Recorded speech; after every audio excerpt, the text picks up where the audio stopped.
Hi everyone, welcome to today's webinar in which we'll focus on writing a personal statement. The personal statement, otherwise known as statement of purpose, is an essential element of your application, and we are so excited that you joined us here today on Zoom. My name is Celeste Giordani, and I'm an educational advisor and program manager at Fulbright Commission the Netherlands. And as part of the EducationUSA network, it is my job to advise students about higher education in the US.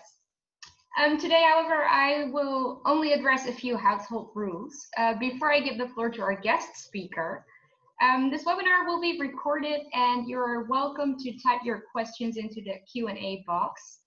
And this webinar is also part of a series, and in case you didn't have the opportunity to watch the other webinars, you can always go to our YouTube channel, Fulbright Commission the Netherlands. And I think that's it with regards to the household rules. I would like to extend a warm welcome to Celeste from Boise State University, and she's here to give a presentation about personal statements and answer all your questions. So please take it away. Thank you so much. I appreciate the warm welcome, and those were not a lot of household rules, so we got through that pretty quickly. My name is Celeste. I work at Boise State University. I am an international enrollment counselor. And what that means is I work with both undergraduate students and graduate students, mostly international, as they go through the application process.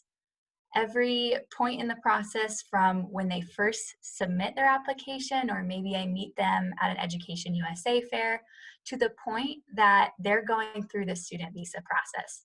So I hope in this I can provide some good insight for you all. I know it is an overwhelming and kind of scary process to start your graduate application.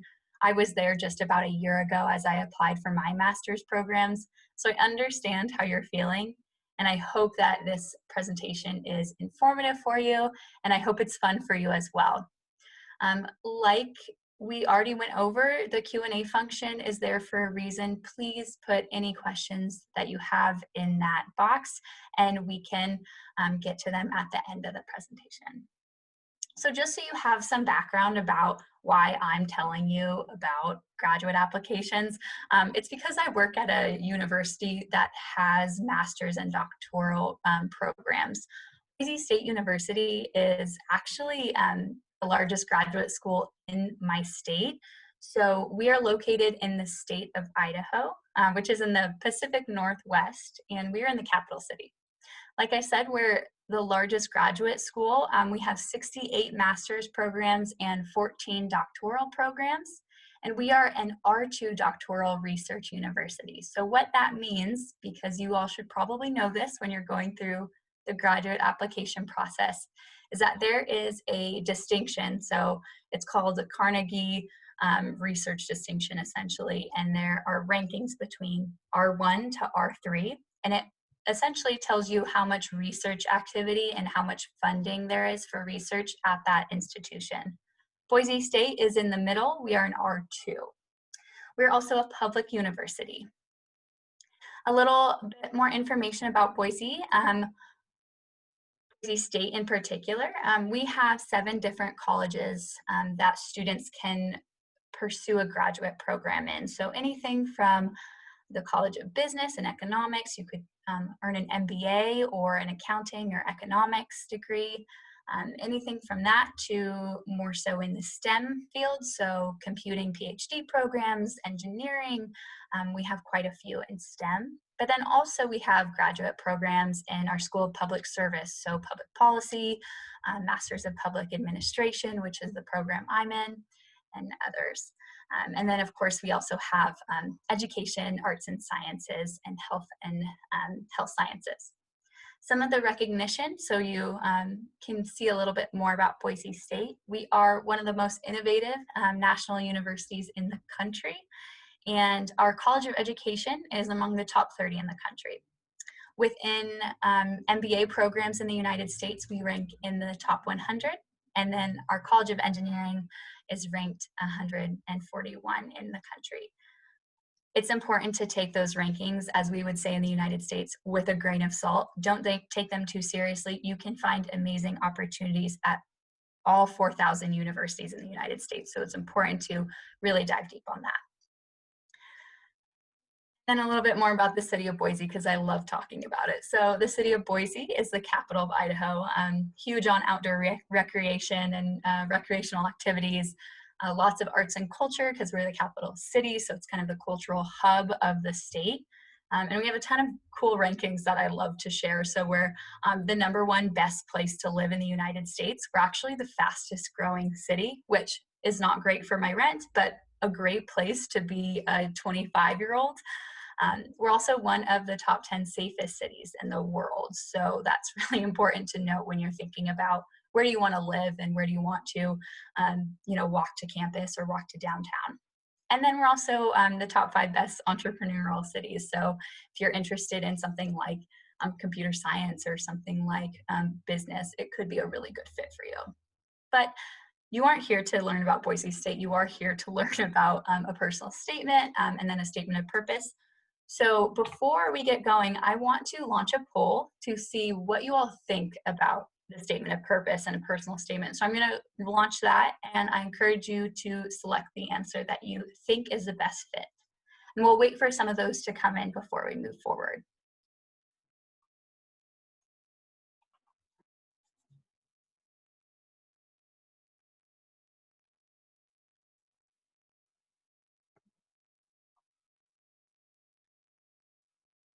All right, we have 2 submitted, 3 submitted, and you are all getting very good, good answers so far.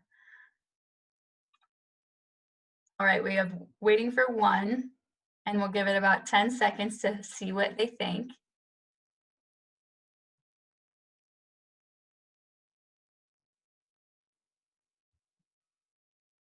Great, so the question was, what is a statement of purpose or personal statement? In this presentation, what I'm going to do is make distinctions between the two, because programs in the United States sometimes will require a statement of purpose specifically, and sometimes they'll require a personal statement specifically. These actually are distinct. Sometimes programs may require both. So as you start this graduate application process, it's important to know the differences here. But sometimes programs may just ask for a general statement for your application, and then usually you can kind of combine them to make it the best fit for your application. But both of these are really essays that you as an applicant would craft, and it's specifically for the program application, and it typically answers a specific prompt. It's really important. I'll go over tips later, but to understand what the prompt is as you start your applications, because programs are going to require different essays and different prompts as you are applying. I'm going to end polling and move forward. Thank you for answering those questions. I will share results real quick.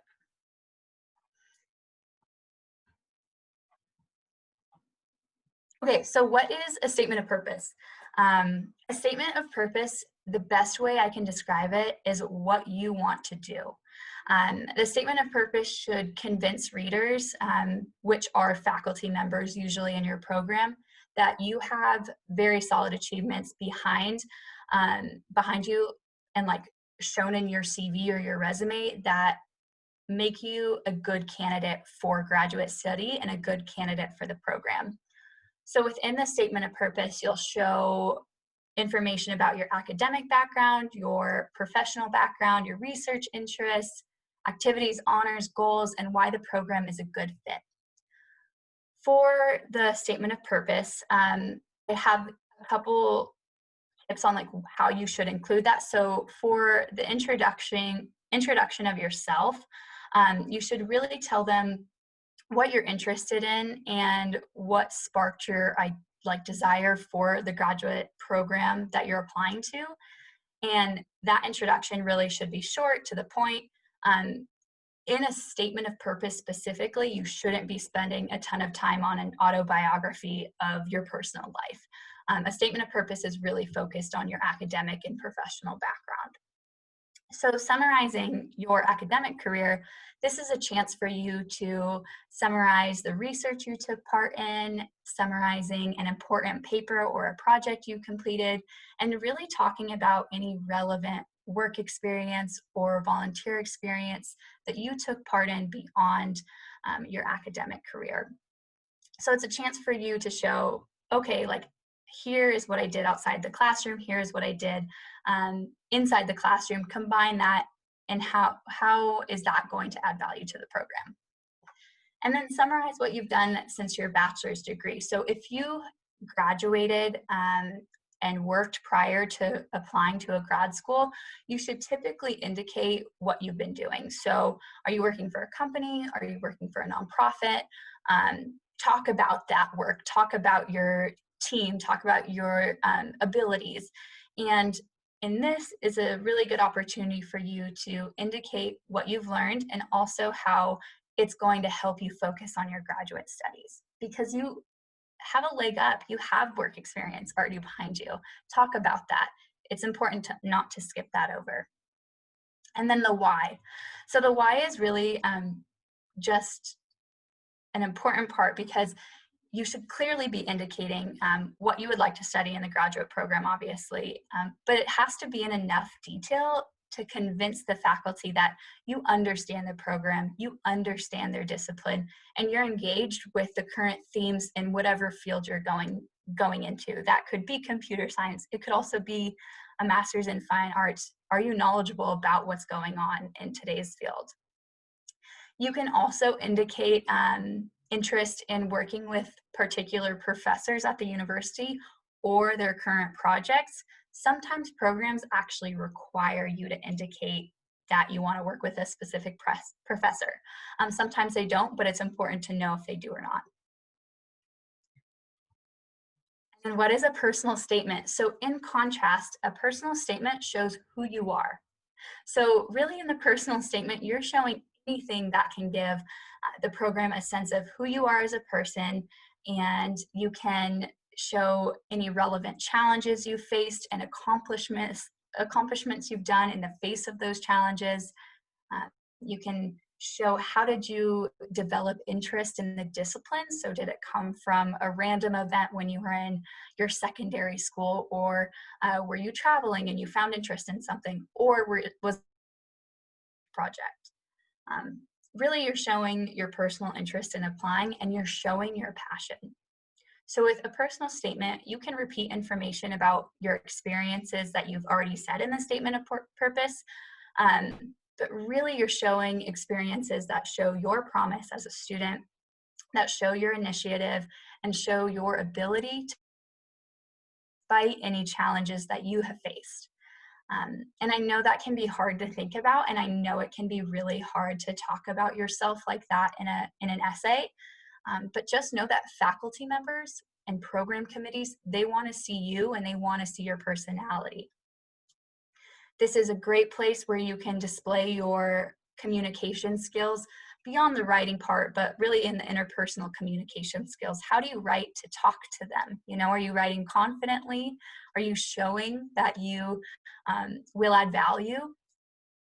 And then you can also really talk in a personal statement about challenges you faced that may be demonstrated in your low grades or low GRE scores or GMAT scores. You have a chance to explain those and use that personal statement to explain that. Don't go on, you know, a rant about why you maybe earned a B, or in the US terms, like why you earned a lower grade. That takes all the personal statement, but you can spend a sentence or two explaining that. Once again, though, the personal statement is really an opportunity for you to show your personality to the program and to show who you are, not only as an academic, but as a person, and how you're going to add value to the group, to the cohort, and to the program, and to the university as a whole. I really encourage you to not, for both the statement of purpose and personal statement, not submit just general ones for each program that you do. It's important to tailor those essays specific to the program. You can have a general idea of what you want to submit, but programs know when you're submitting an essay that is like the same essay that you're submitting to every other institution or program. So if you can specify things in there that show that you have done your own research on the program, that's going to give you a leg up. So what universities are looking for in these graduate application essays, because I know it can be hard to think about what they want to see. And there's not specific things in the writing that you have to show, but I've outlined a few things that you should be showing. So universities are really looking for what your research and professional interests are, how your background has prepared you for this program, how you describe your success, both academic and professional, why you're interested in the program and university. So that's the chance for you have to specify given the program, don't just submit the same one to each. You can also show your skills in writing and your writing style. And I know I say this every slide, but how will you as an academic and a person add value to the program? Just answer that and you will be good to go. Some tips with writing graduate application essays. So really pay close attention to the prompt. So programs are going to ask for different things and they're going to vary by program, they're going to vary by university. It's important to really read carefully and stay organized in this process. You should be concise in both of these types of essays, so both the statement of purpose and the personal statement. Typically 1 to 2 pages. I wouldn't go over 2 pages. You should really be selective about the details you do include, and you should demonstrate those details you include by example. So don't just say you're a smart person. Why are you? Why are you able to contribute? This is where you have the chance to show that, because the program committee is going to be already reading your CV and they're going to see your application. The essay is a chance for you to demonstrate how you succeeded in those roles to a better ability for them. You should write technically, show your writing style, or you could, write in the style of your discipline. I think that's important. If you are someone who has already earned an equivalent to a master's, you understand what the writing style is of your discipline and go for that. You should write confidently, write in an active voice, not a passive voice. And ask for help if you need it. That's why the Fulbright Commission and EducationUSA exists. And write multiple drafts. So this is your chance to edit and proofread. I can't emphasize that more. Proofread, proofread, proofread. You'll see I didn't proofread this PowerPoint and I misspelled application on the first PowerPoint slide, so I hope you don't judge me too much. It shows though how easy it is to make a mistake. Don't just trust the word, spell check, proofread, have someone else look at it, maybe someone else that's studied in the United States that can help you with it. And then pay close attention to deadlines. Deadlines are incredibly important in US higher education. They can make or break whether you get into a program or not, because usually they're absolutely strict. So stay organized. Make an Excel sheet, because each program is going to have different deadlines. Each program is going to have different requirements that you need to keep track of. Or a planner, I say Excel sheet, but you could do a planner or really whatever's best for you. So where to begin? This is really geared toward the personal statement. So I think the statement of purpose, you should be looking back at your professional and academic background and writing from there. Usually students find it a little bit easier with the statement of purpose because they can really highlight their academic accomplishments and show why they're a good academic student. But students do struggle on the personal statement because it is personal, and you have to share things about maybe your life and what you've gone through and how you've persevered. And sometimes some students don't know where to start. So I've outlined a few ways for you to begin. Ask family members, ask friends, and ask teachers or professors to describe you and describe your best characteristics. That will give you an opportunity to see how you add value to any situation. So whether that's your family or whether that's your group of friends hanging out, usually they're going to be honest with you, but a lot of times that honesty is going to be very positive. Create a timeline of your life and important events. This is something that will help you no matter like what essay you're going to write about yourself, because you should know, oh, did I move to another city in second grade or in high school that changed my trajectory? Things like that. Just keep that in a timeline so you can maybe use some of those things in your personal statement. Do you have one passion or do you have many passions?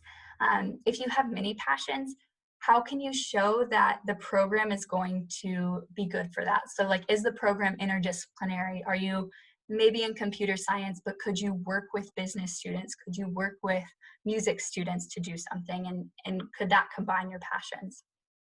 And then really think about the interactions you've had while helping others, because U.S. higher ed is really, it really focuses on service and community involvement. So if you have previous experience with really helping others succeed or previous volunteer experience, it's good to talk about that. And then some questions that you should be asking yourself as you start this process for both the statement of purpose and the personal statement. What do you want out of a program experience? Programs are wildly different in the US in regards to their structure. Some programs are small cohort based and some are large where you have like 500 students in the incoming class. You might not know all of them. Some programs are in the day, some programs are in the night. So these differences really are going to make a difference in your experience. So if you know what you want, that's going to give you such a better opportunity to, one, find the program that you want to go into, and then also write about why you want to go into that program. Kind of tying into the same thing, what about the program draws you in? Is it a particular professor or a particular project? Is it the atmosphere around the university? Geosciences students love Boise State because we are at the base of the Rocky Mountains and they have hundreds of miles to go do research in the field on. And it's in very beautiful country. Why should the program want you in their classrooms and on campus? This is important because you obviously want to go into a program, but you want to feel like you are fitting, right? So like you want to feel like you're contributing, and that question is what you should be answering. And then finally, what do you want the program to see beyond your test scores and beyond your transcripts? This is the one chance in your application where you really can show them that. The good thing about US graduate programs is that they really do look at students holistically. So that means, they're looking not just at your GPA and not just at your GRE or GMAT scores. They want to see who you are, the whole you. And this is a chance to show that. So probably my favorite tip that I give out, it's not listed on here, but for the time being, like as you're starting this graduate application process, bring a notebook. I'm old-fashioned, like bring a notebook everywhere. You can also use your phone and just like write down random sentences or jot down your thoughts for like, oh, I should include that in my essay. Like, I want to talk about this thing, because you'll forget it. And then after you submit your application, you're going to kick yourself that you didn't write it down. So have somewhere to put down your thoughts as you're writing your essays and give yourself a lot of time. I think the general advice is to take like 12 to 18 months to figure out what graduate programs do you want to go to and apply to those and start the visa process. Start that graduate application essay or both of them at the beginning of that process. So you have time to proofread and you have time to really take care on that. So some common topics to avoid in the graduate essays, both personal statement, statement of purpose. I would avoid doing just a summary of your accomplishments. Programs will see this in your resume. They'll see this in your CV. They don't want to read about it. They want to read about actual examples. They want to read about other things going on in your life that contributed to that. I would avoid talking about the privilege you have. I think it's good to acknowledge your privilege, but you walk a fine line, what we would say in the US, about overstepping that. So just be cautious and don't talk about your privilege too much. Also, don't talk about detailed health issues about you, your family, or anyone. I think, especially in 2020, undergraduate students, maybe more primarily, will be talking a lot about COVID. With this, keep it maybe more general.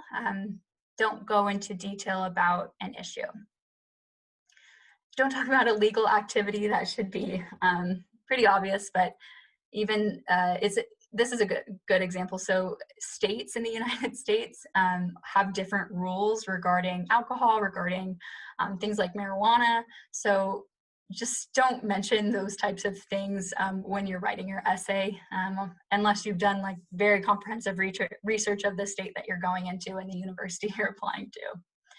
And then, of course, do not lie and do not exaggerate. This is important because programs are usually going to know if you're lying, and they're usually going to know if you're exaggerating.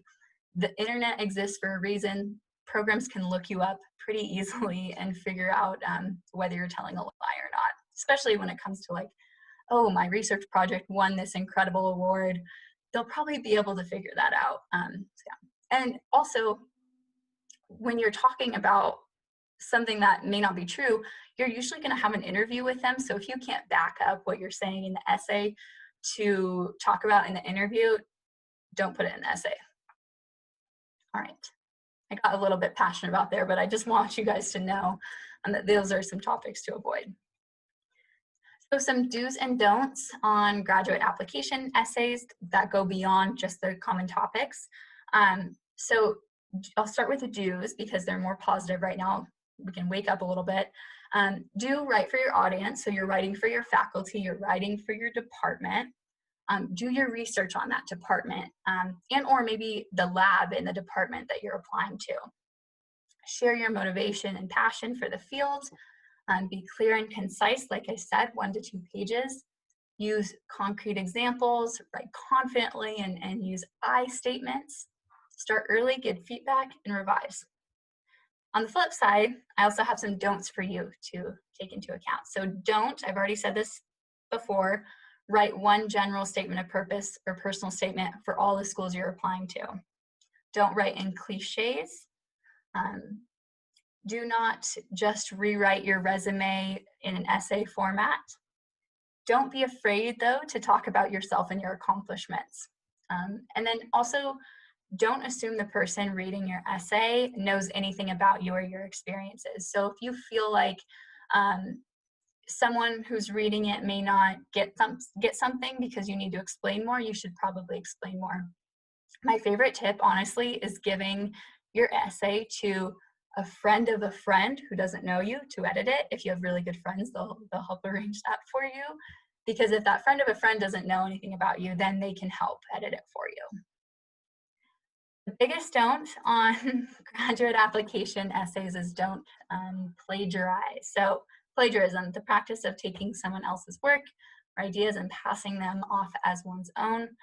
Programs in the United States have super advanced software to check for plagiarism, and that can automatically deny you from a program, and it can like be the make or break in whether you're getting into a school that you want to get into or not. And I would say most programs utilize software now anyway, even if it's after the fact. So you may be admitted, they put your essay through the software, and then if they find plagiarism, then they'll rescind your admission. So it's important to make sure you're not plagiarizing. I have included a checklist for reviewing some of your draft application essays. And we can quickly go through these, and then we will go into a little fun activity that I hope you guys will participate in.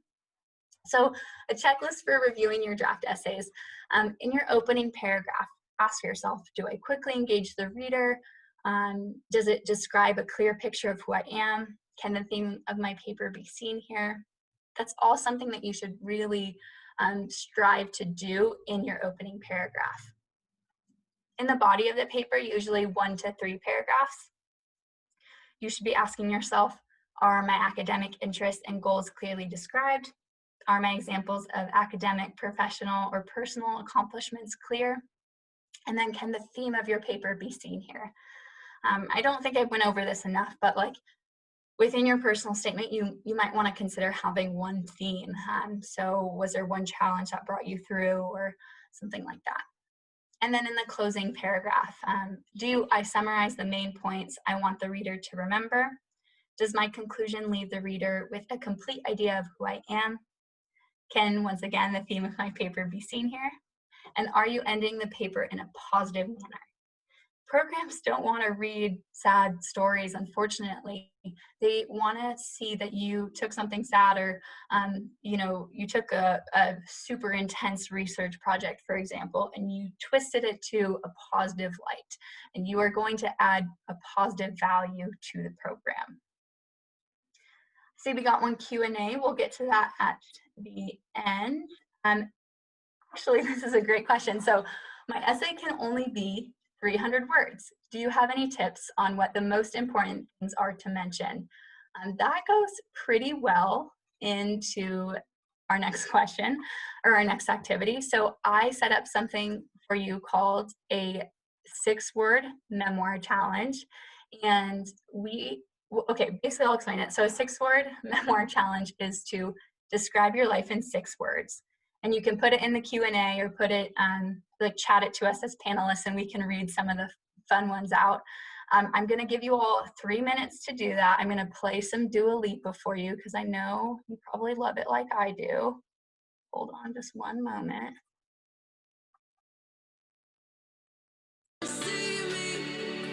Also forgot to say, those are some examples on screen. So the ones I did were found a new mountain to climb, and anyone else here tired of Zoom? So you should do these in English and submit them when you're ready to share them. If you are too afraid to submit, it's okay, but I'm asking you to definitely write them down on your notebook or put them in your phone. All right, enjoy. Stop this when we're done, okay? Did a full 180, crazy, thinking about the way I was. Did the heartbreak change me? Maybe, but look at where I ended up.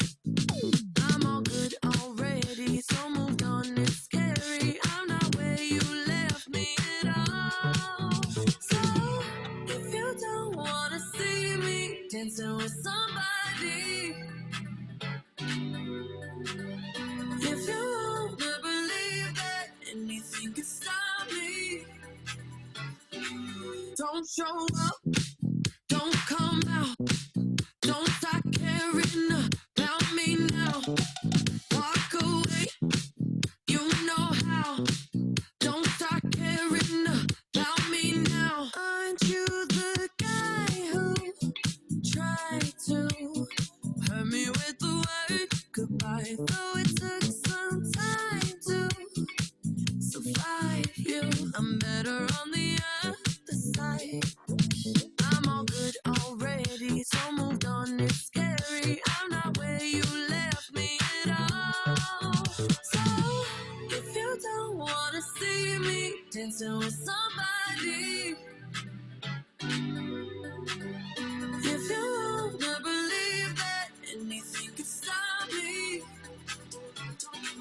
don't show up, don't come out, don't start caring about me now. Walk away, you know how. Don't start caring about me now.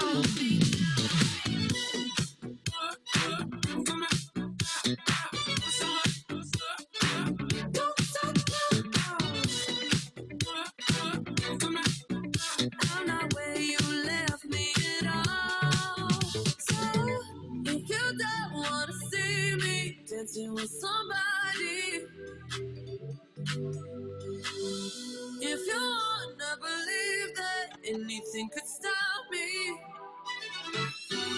don't show up, don't come out, don't stop caring about me now, walk away, you know how, don't stop caring about me now.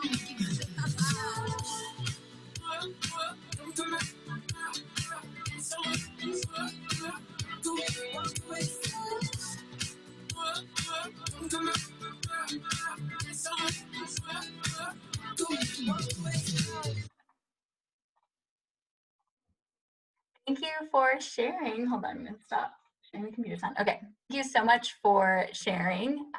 We got a really awesome one. It was ready to jump into the deep. I love that, especially if you're ready to apply to a graduate school in the United States. You are ready to be fully immersed in an academic program, and I'm super excited for you. To answer the question that we got before this challenge that I did for y'all, if your paper has a word limit, really thinking about what the most important things to put in it are, it depends. Like, so if they're asking for a statement of purpose, really talk about your academic background and your professional background. If they're asking for a personal statement, try and think of a theme of, you know, the last like 10 or 5 years of your life, and have there been challenges that you faced within the realm of academics, but also outside of academics, and how have those challenges helped you to succeed in your academics. But 300 words, it's actually kind of a lot if you think about it. It's basically almost a page, you know, Times New Roman 12-point font. So you have the opportunity to do an opening paragraph, to do 1 to 2 paragraphs in the body, and then to do a closing paragraph.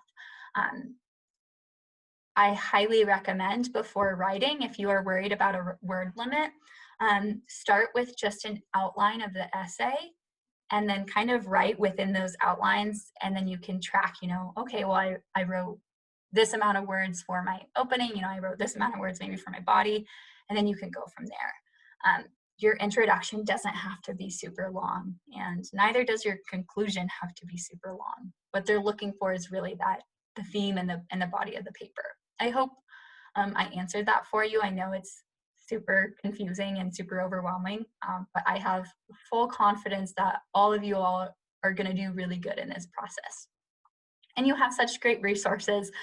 Go to Fulbright, go to EducationUSA. There is a vast library of webinars online that you can find on YouTube. If you just search EducationUSA, and you can also contact your advisors. So, all right, I will move forward, I think, to the end of the presentation. So really just thank you all so much for joining. If you have any questions for me specifically, feel free to reach out to me, of course, about Boise State, but also if you just have questions on the essay process, I'm here to help. I can be an extra set of eyes for you. As long as you're not applying to Boise State, I can't help you then, unless you're just asking me general questions. Thank you all so much. I had such a pleasure talking to you all, and I wish you the best of luck in this process. It's super exciting, and I'm really stoked for you. Okay, thank you all so much.